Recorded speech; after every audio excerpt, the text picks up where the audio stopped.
Hello everyone, welcome to Crazybear's Den. This is Crazybear, and today I'll be playing Super Dungeon Explorer Forgotten King. So this is, the Super Dungeon Explorer is an older game, but this is a new expansion to the game, and with this new expansion, it was on a Kickstarter. It just came in the mail yesterday for me. So, brand new game. This will be the first time I'm playing it. I've read through all the instructions, and I'm super excited, mainly because Super Dungeon Explorer, the first one, it has like Descent and some other games, a player mode, or a player and a console. So somebody's controlling the monsters and then somebody's controlling the hero. So I've played that with my kids and they've loved it, but I've never had a chance. I've always played the console, so I've never had a chance to actually play. Well, this game came with an arcade mode, which means it's being played using Explore cards, which are these green ones here, and action cards, which are what actions the monsters will be taking. So now you don't have to have a console when you're playing in arcade mode, so it's a co-op, which means you can play it solo, which is what I'm going to be doing tonight. So I'm going to be using 3 different heroes. So I've kind of got it set up. We're using 3 of the tile boards, and the tile boards that come with the game look like this. Here you can see them up close. They're got very beautiful artwork, and they're double-sided. And so when you're playing in arcade mode, you choose a number of tiles equal to the number of heroes you're going to be playing on. I'm going to play with 3 heroes, and so I've got 1, 2, and 3 tiles. And when you're doing this, you choose the tiles, and you kind of choose the formation that you set them up in, but you have to roll one of the dice, and if you get 1 star, you rotate it 90 degrees, or 2 stars, you roll it 180 degrees. And then if you get this side, you end up flipping the tile to the other side. So it kind of gives you just a little bit of randomization. And just so you can see here, this game uses 3 different colored dice, which have stars and either potions or hearts, or potion and heart. So when you roll, it's really neat. It's, kind of think of like the old school Gauntlet game or something similar to that. When you roll a heart and you're successful as a hero with what you're doing, a little heart pops out so you can heal up a wound. And this game actually came with some little, kind of hard to see, some little heart tokens, or I've got tokens for them as well. You've also got just a regular token, but this one came with some little miniature hearts that kind of stand up, so you can use them or the token. And then if you get a potion, a similar thing happens. You get a potion pop out, and it's got these little cool potions. And every hero has a different kind of potion ability. The potions they drink work just a little bit differently. So, as you can see, there's a ton of miniatures on the board. I've already set this up. And the 3 heroes that I'll be using are these 3 nice minis, and I always have really loved the minis, the little figures that Cool Stuff Inc. provides. We'll go on. So what you can see is these are spawning points. And so they have a card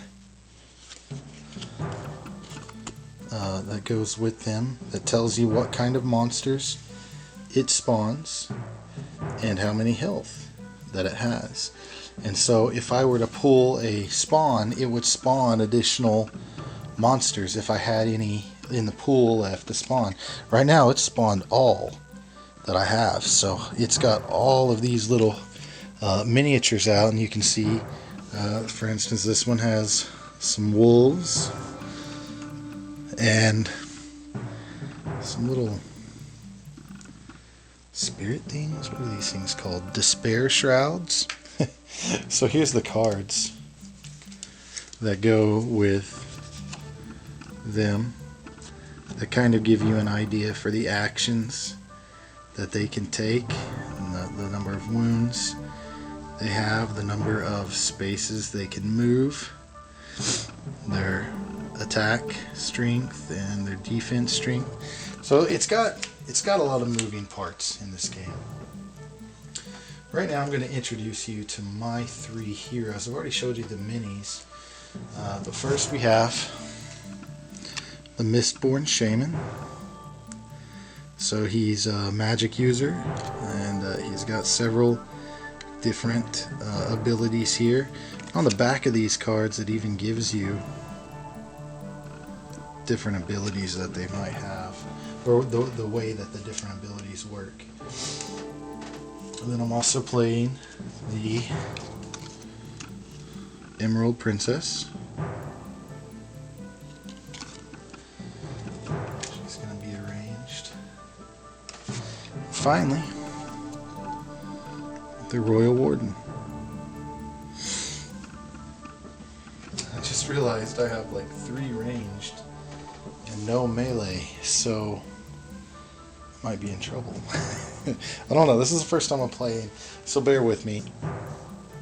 Alright, so first I'm going to activate the hero turn, and on the hero turn you can only activate 2 heroes at a time. So the 2 heroes I'm going to activate are the Mistborn Shaman and the Emerald Princess. So let's go ahead and do this. Let's go with the Mistborn Shaman first. Now he can move up to 6 spaces, and so that's right up here. 6 spaces. He has 3 actions. So let's do that. So I'm gonna go 1, 2, 3, and I'm gonna be right here.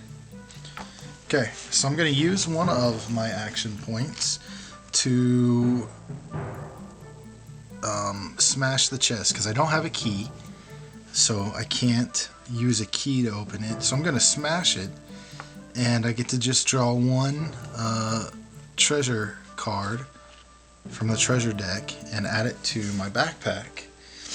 And so the red deck is the treasure deck, so I'm going to get... I find a wonder, a pet. So I find Admiral Fuzzybottom. Now I don't get to equip this until the power-up phase. So now I take this treasure chest, it's been opened, put it over here. Now one thing I forgot to mention is because he opened a treasure chest, he gets 2 of these little wrath points, which means the monsters are not happy with him, and they're kind of a way. They are a way to show that he has their attention. And right now, since he's the only one that has wrath, he has their attention more than anyone else. So now he's going to go ahead and use his other 2 action points to perform one of the actions on his card, which is Outcast Pyre. Alright? Which is has an 8 range and a burst 1 and a flame. let's look at this. So 1, 2, 3, 4. This would probably be the best space to center it on, because burst 1 means it goes 1 in every direction. So it would hit the spawn point and it would hit these two guys. So let's go ahead and do that. And let's see here. So these little guys, here's what they look like up close. I don't know if you can see that real well. Anyway, they are about to be hit. I gotta take a look at what I'm gonna be rolling against. And they're called Despair Shrouds. Okay. And right now they are in a gang because they've got several of them next to each other. So this is solo, and this red is when they're in a gang. But the good thing about it is that their defense, their armor, is 0. So any stars that I get are going to contribute to the damage. So let's go ahead and roll this. The Mistborn Shaman is going to roll his will, and his will is 3 blue dice. Okay, so I'm going to be rolling that, and don't know where my box went, so I will use the lid to this one. And let's go ahead and roll here. Okay, and he got 1, 2, 3 stars.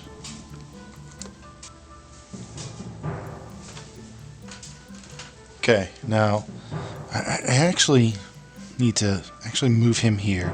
So he moved 1, 2, 3, used 1 action, and then he would have moved right here just so he has a line of sight on this square. I mean, I think he would have in here, but it's hard to say with that wall there.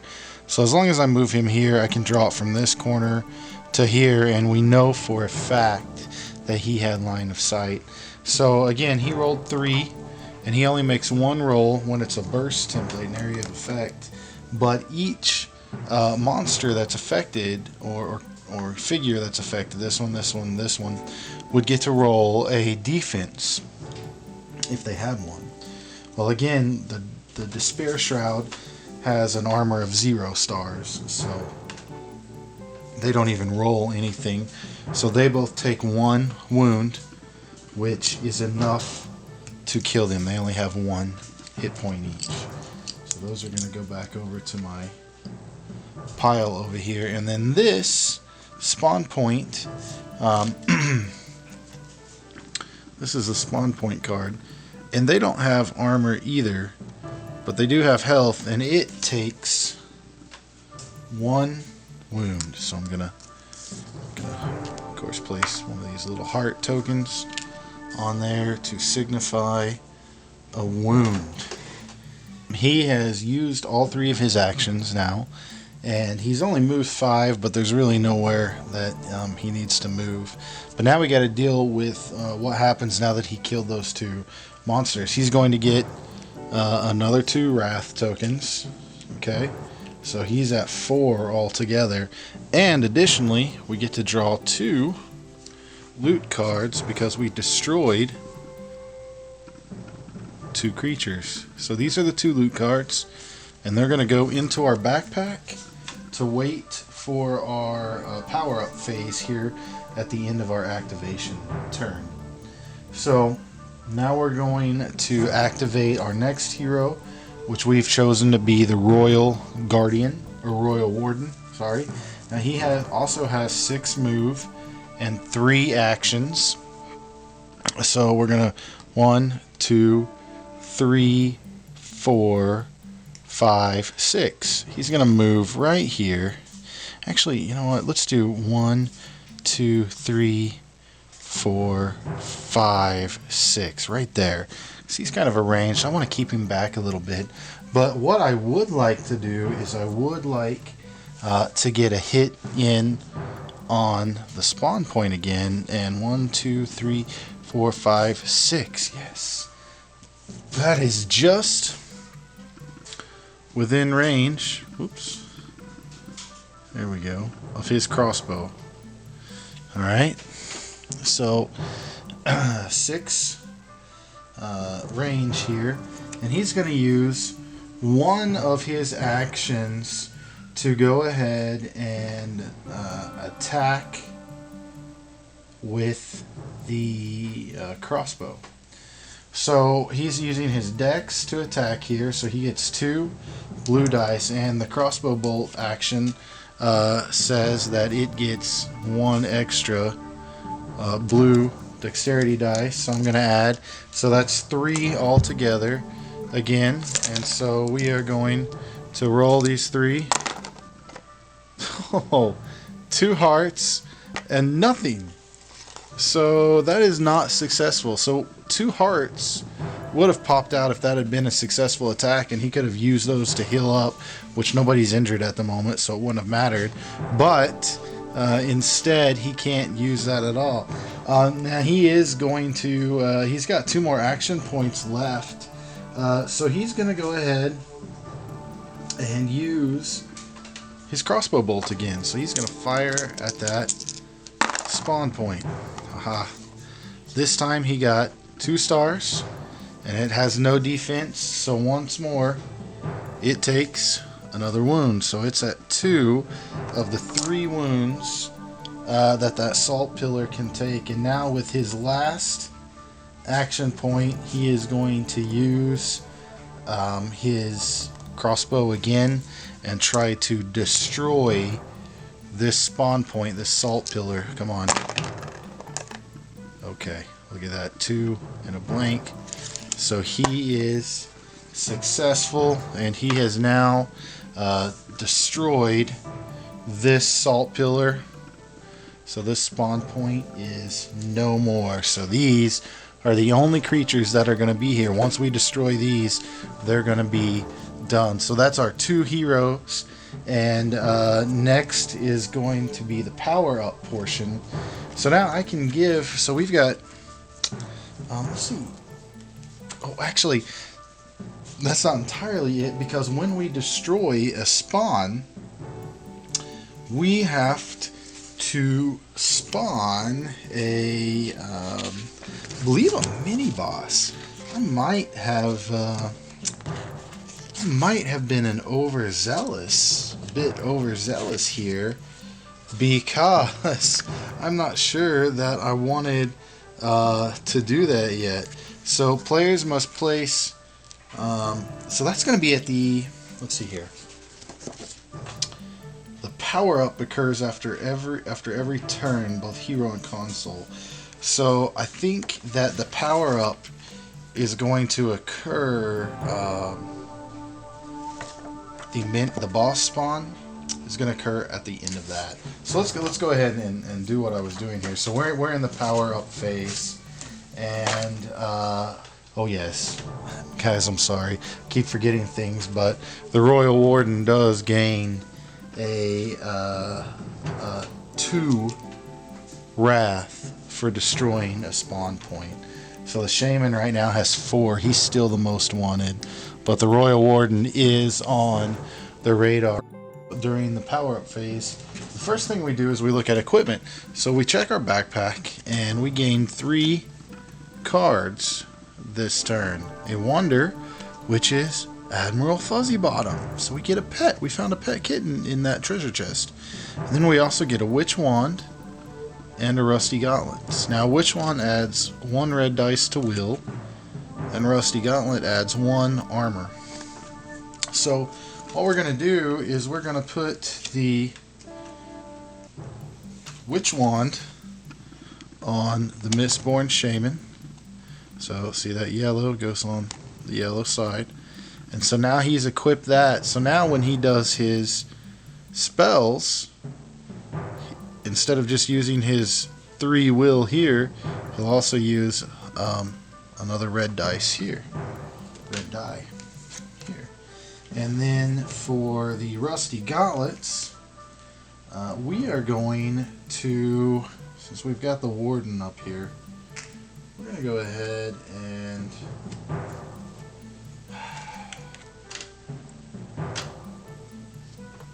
no, I think the warden's going to be okay. What we're going to do is we're going to put those on our Emerald Princess, because she's going to be healing when she can, so she's going to, and that gives a +1 blue armor die.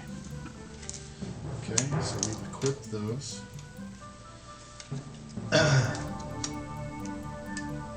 And then we got to figure out who wants to be the owner for this adorable little kitten.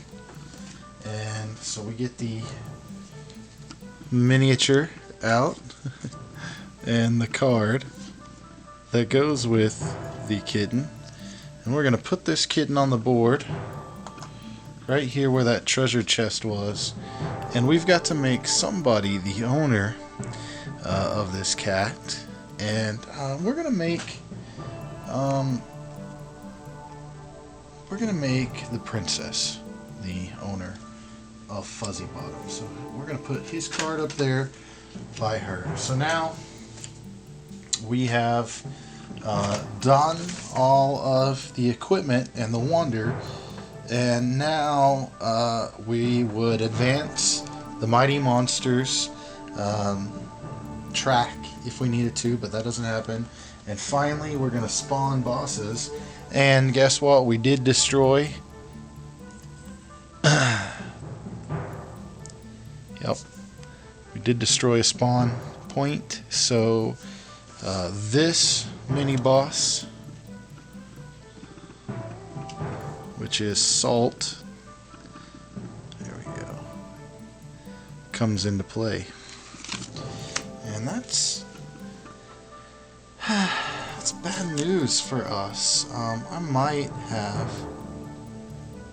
let him get into play too quick. I might have should have destroyed a different creature instead of going straight for the spawning point. I was thinking, oh, I don't want any more monsters to spawn, and foolishly did not think about spawning the mini boss. So well, we'll see how it works out. So now it is the console's turn, and what we're going to do for that is monster activation. So we get to determine all the disturbed monsters. So we know that all of these guys are disturbed because they're in the same square. But this tile back here also shares a doorway. And you know what? I'm noticing here that my tile piece is already warping up a little bit. That's not a good sign. I hope that's just happenstance and goes away. Anyway, but it shares a doorway, so any tile that also shares a doorway, these monsters over here are disturbed as well, back in the background. So we're going to say the order of activation is going to be the mini boss first, then these two wolves, and then all these despair shrouds will be our order of activation. And now we draw a command card from the command deck. So this is the command deck, and so we drew a card, and it says Griefer. Bully. All commands target the hero with the least wrath. Oh man. Well, you know who has the least wrath right now is our poor little Emerald Princess, who hasn't moved. I'm so glad that I gave her the extra armor. Anyway, they're gonna move only once and fight once. So all commands target the hero. Okay.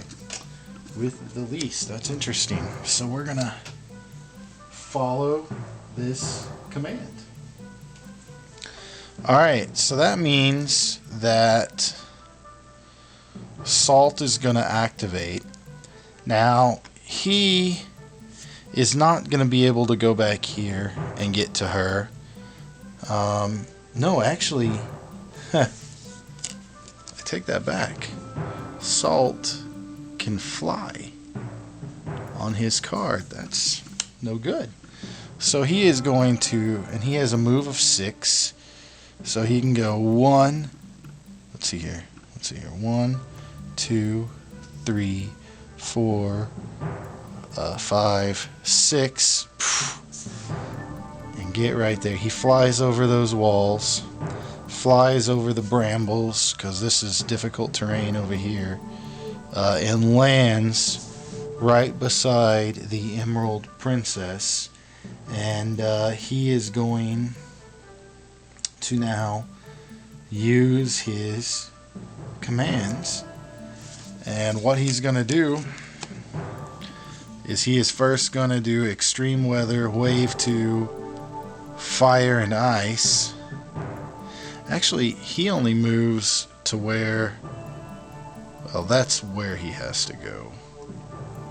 I was going to say they would normally stop whenever they get within their range, but he's got a structure here and walls on both sides, so that's the only place he could get to with 6 movement. Okay, so he's going to do this, and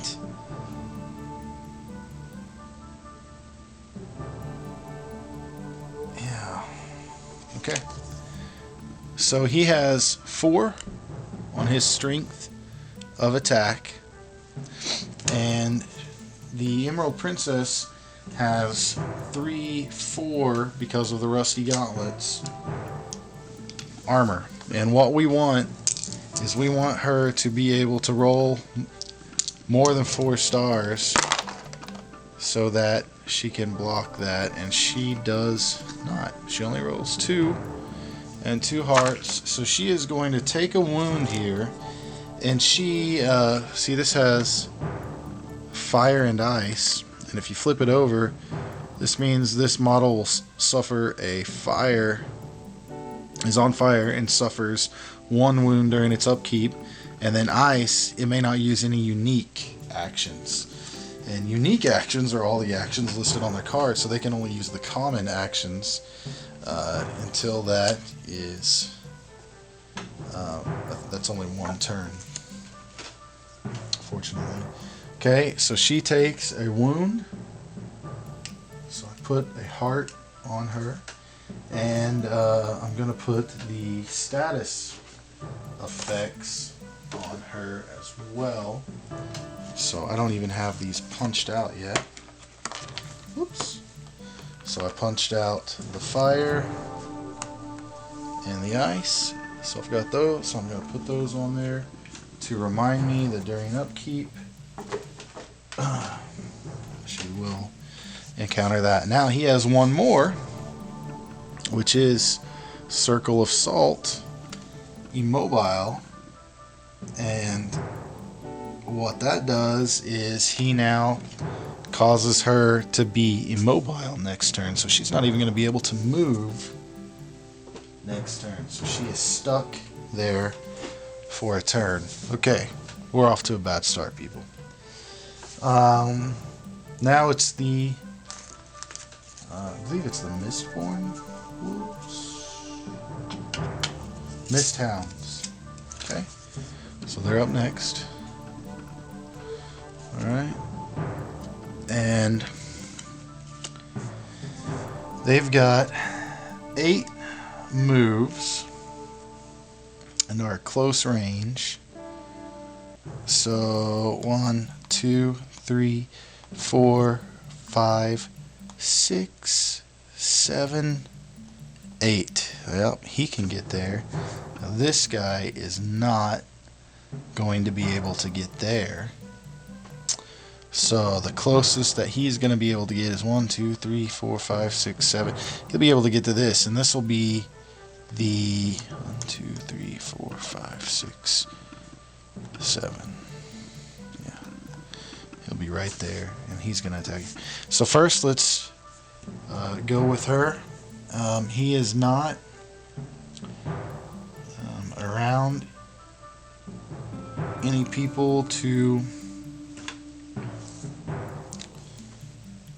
attack or to form a gang with.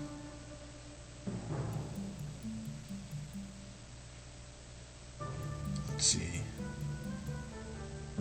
Okay.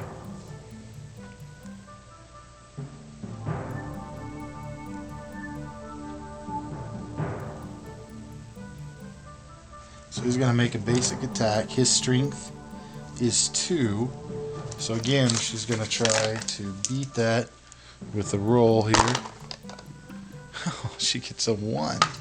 So she takes another wound. She's only got 5 health and she's already at 2 wounds. Now this wolf is going to attack the warden since he has least.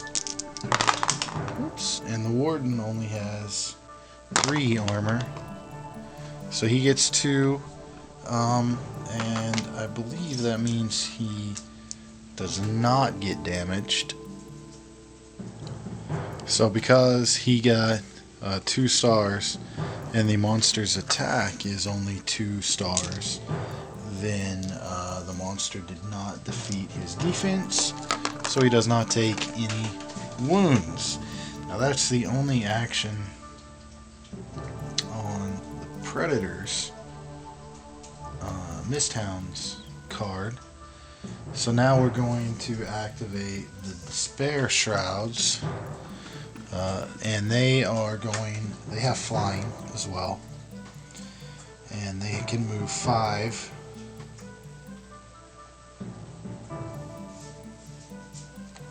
So let's go ahead and do that.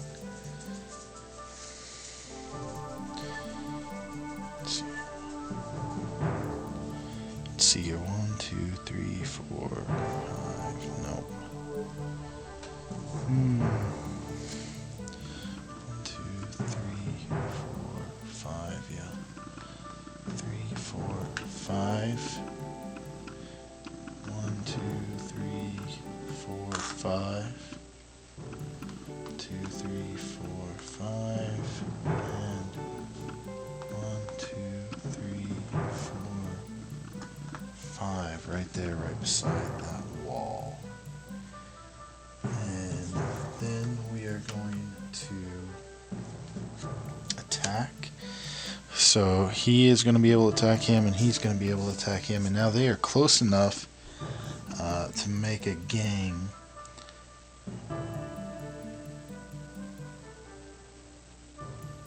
And so they're using their sweep ability, and it says if Weep inflicts a wound, place a sorrow from the spawning pool adjacent to the wounded model. Okay, so let's see if that happens. So they've only got an attack or 2 stars, and again he has 3 blue dice to roll his armor. So the first one hits, so he takes a wound. So he's going to get one of these on his card. And we do have a sorrow in the spawning pool, so it's going to go right there. The next one attacks. And he gets 2, so it does not wound him. And then this guy has a range of, they have a range of 5. I didn't think about that. They would have actually stopped back here, but that one would have still spawned there. And this one's still going to, actually this one is not in range for that. So okay, so this next one is going to, let's see here. This one was back here, right? 1, 2, 3, 4. Yeah, he would have stopped right there. 1, 2, 1, 3. No, he would have went. Yeah, right there. And right here. Okay. So the next one attacks, and he's going to roll his defense. Ouch. All blanks. So he gets another wound. And this is the last sorrow in our spawning pool, so it's going to spawn right next to him. And the third one attacks. Come on, roll. Roll a little bit better. Okay. Woo. 2. And now the hearts only pop out if he's the one making the attack, so they don't pop out. And the skull bats. I just realized something. I've been looking all over for the skull bats card, and they're actually on the gang card underneath the Coven Witch. So I was looking all over. The other thing I realized is that I shouldn't have placed these 2 frogs out here. Both the witches and the skull bats have fly. Awesome. And the spider has surefoot, but at least the spider's gonna have to go the long way around. Alright, so they can move 6 spaces. So 1, 2, 3, 4, 5, 6. And they have a range of 4, so they still can't make it there. 1, 2, 3, 4, 5, 6. 1, 2, 3, 4, 5, 6. 1, 2, 3, 4, 5, 6. And the witches are going to turn around here and fly. 1, 2, 3, 4, 5, 6. And the other one. 1, 2, 3, 4, 5, 6. And then the crypt spider. 1, 2, 3, 4. And he's going to stay right there because I don't know if that treasure chest is going to block him in or not, but I'm going to assume so. I'm sorry you guys can't see that back there. There's a treasure chest back here, right here on the corner. This crypt spider, there's walls on each side, so I don't think he can make it past. Okay, and none of them have long enough range to hit anyone, so that's it for the console phase. And then again we have power up here, which nothing happens. Okay, so I think it's possible that I made a few mistakes here in this console turn, but we're just going to roll with it for now. I know one of the mistakes that I made on the hero turn is they have to summon their pet once they get one, so this pet isn't actually right there. It'll have to be summoned. And then one of the other things is I used some unique actions when I should have just been using some basic attack actions. So for instance, she is not actually immobile because that's a unique action. Yeah. Okay. So that's the end of the first full turn. And yeah. So I hope you guys enjoyed the first full turn. Let me know if I made mistakes. I'm sure I did. Like I said, there's a couple that I made. And we're going to continue next turn a little later. So I hope you guys enjoyed it so far. Thanks for watching. This is Crazybear, signing out. See you guys next time.